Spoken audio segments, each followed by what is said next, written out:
Em terceiro lugar aqui nós temos então os modernos. E o que é isso, os modernos? É como a ética é definida, a ética, a moral é definida de acordo com os modernos. Nesse caso, a lei moral, ela deixa de ser estabelecida pela natureza ou por uma divindade superior e passa a ser estabelecida pelos próprios seres humanos, seja através de hábitos estabelecidos coletivamente, ou convenções ou consensos, quanto também aparecendo de forma escrita, por exemplo, nas constituições nacionais, nas leis, em acordos internacionais. E aí, se lá na Antiguidade e na Idade Média a ética ela dava primazia à existência do ser humano como parte de uma comunidade, na vida moderna uma primazia do indivíduo sobre a coletividade. Então, lá na Antiguidade e na Idade Média, o indivíduo ele era visto, né, o individual, ele era visto como parte de uma comunidade, de uma coletividade. Já no pensamento moderno, o indivíduo ele é visto como superior a essa coletividade, então ele está sobre a coletividade. Então, a coletividade moderna ela é uma soma de indivíduos, e por isso que o indivíduo, o individual, o privado, o particular, ele está acima dessa coletividade. Então, nesse caso, a moral, né, é a soma dos indivíduos coletivos. O que é a moral? Ela é a soma, aquilo que aqueles indivíduos coletivamente estabelecem como lei para si mesmos. Então, aqueles indivíduos, aquele grupo ali, vai estabelecer entre si leis para se protegerem, para não se prejudicarem, para não prejudicarem outras pessoas, para se beneficiarem também. Então, assim, essas normas, esses padrões agora da ética moral moderna, ela é estabelecida pelos próprios seres humanos. E aí, a modernidade, o que prevalece nas teorias morais do período da modernidade, é a ideia de que é a razão humana que estabelece a norma moral. Então, não é mais. O ser humano ele vai deixar de ser guiado pela natureza, ele vai deixar de ser guiado por uma divindade superior, e ele mesmo, a própria razão, sua própria razão, é o que vai ditar as suas normas de convivência, a forma como ele vai viver coletivamente. E a gente parte aí para a ética da convicção e ética da responsabilidade, né? Que também o autor nos traz aí esses dois conceitos, né? Que a gente fala um pouquinho sobre a ética da convicção e ética da responsabilidade. De acordo com Max Weber, a gente tem que ver, ele fala o seguinte: temos que ver com clareza que qualquer ação eticamente orientada pode ajustar-se a duas máximas fundamentalmente diferentes entre si e irremediavelmente opostas. Pode orientar-se de acordo com a ética da convicção ou de acordo com a ética da responsabilidade. Então, Weber ele considera que a sociedade ocidental ela é constituída por um processo de racionalização, ou seja, uma trajetória com a qual a vida humana individual e social, tanto a vida privada quanto a vida pública, é cada vez mais organizada de forma racional, ou seja, seguindo ali a razão do próprio ser humano, de modo que a gente pode reduzir ao mínimo indispensável o uso de recursos necessários para obter um determinado resultado, um resultado específico. E essa racionalização, ela equivale a encontrar os meios cada vez mais eficazes para se alcançar esses resultados e um objetivo específico que a gente deseja. Ou seja, a gente está utilizando da ética moral, do senso moral, das leis que determina o modo como a gente vive em sociedade para alcançar cada vez mais e de forma mais fácil os nossos objetivos individuais.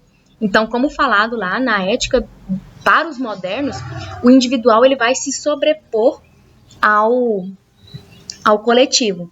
Então, antes da modernidade, ter uma vocação, por exemplo, era algo tratado com carinho, como um chamado, por exemplo, de Deus para realizar alguma tarefa especial no mundo. Isso de acordo com os religiosos. Isso antes da modernidade, lá atrás. Agora, modernamente, a vocação tornou-se sinônimo de profissão. Já não tem mais a ver com chamado, não tem nada a ver com... Não é mais visto como algo assim, com carinho, com tanto carinho como antes.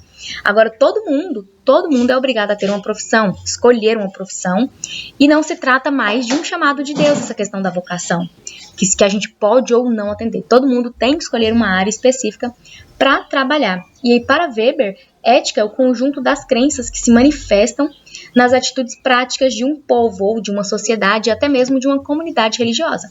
Cada povo, cada sociedade, cada comunidade religiosa tem sua ética específica, isso vai variar de acordo com a comunidade específica ali. E aí isso vai poder trazer a gente entender melhor, trazer para a gente entender melhor, porque Weber defende a existência de duas grandes tendências na ética, que é a ética da convicção e a ética da responsabilidade. Porque se a gente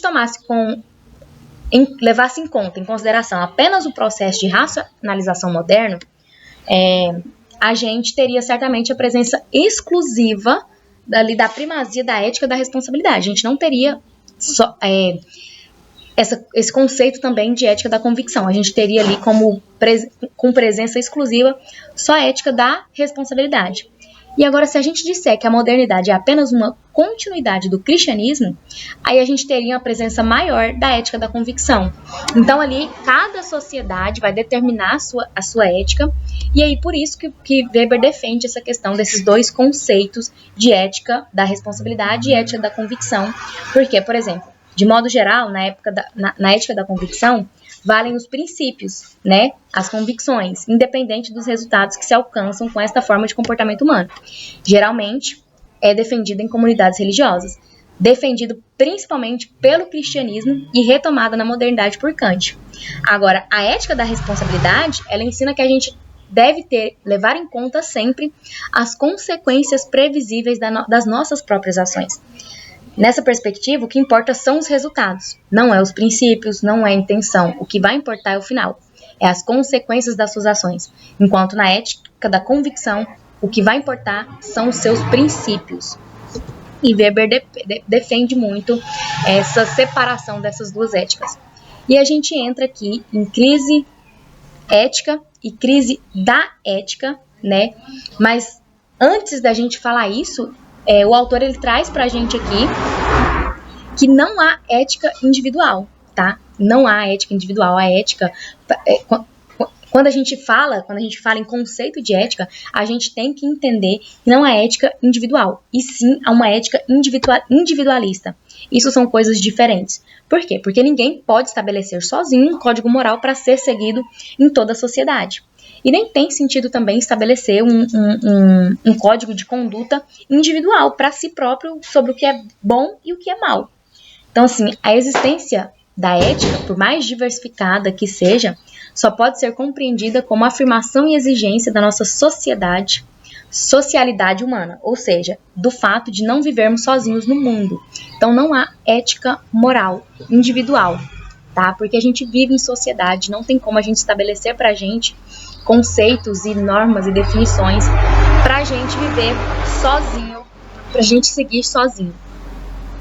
E aí, ele traz aqui pra gente sobre a crise ética e crise da ética, que são conceitos e definições diferentes. E se a gente comparar a crise da ética com o que vulgarmente denominamos crise ética, certamente nos damos conta de que, do ponto de vista teórico, a primeira exige muito mais do que a segunda, que seria resolvível apenas do ponto de vista prático.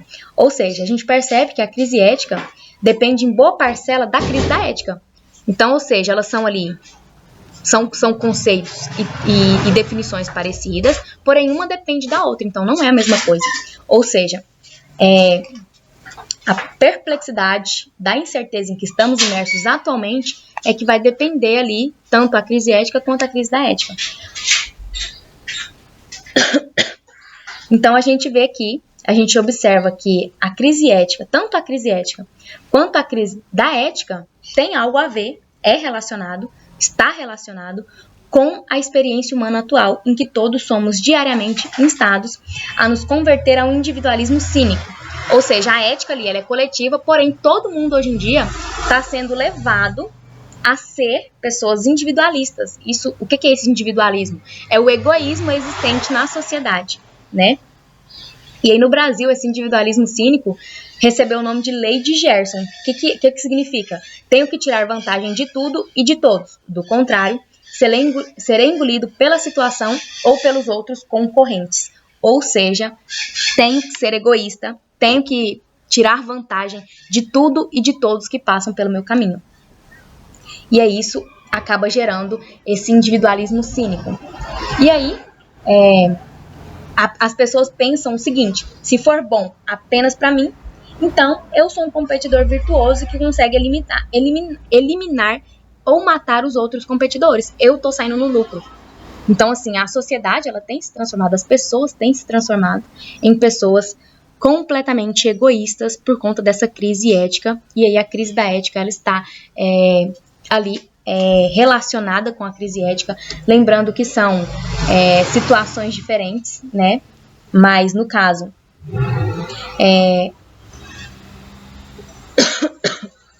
a gente pode ver que quando a gente assume que somos nós que fazemos a história, a gente também tem que assumir que somos nós que decidimos sobre o que é bom e o que é mal.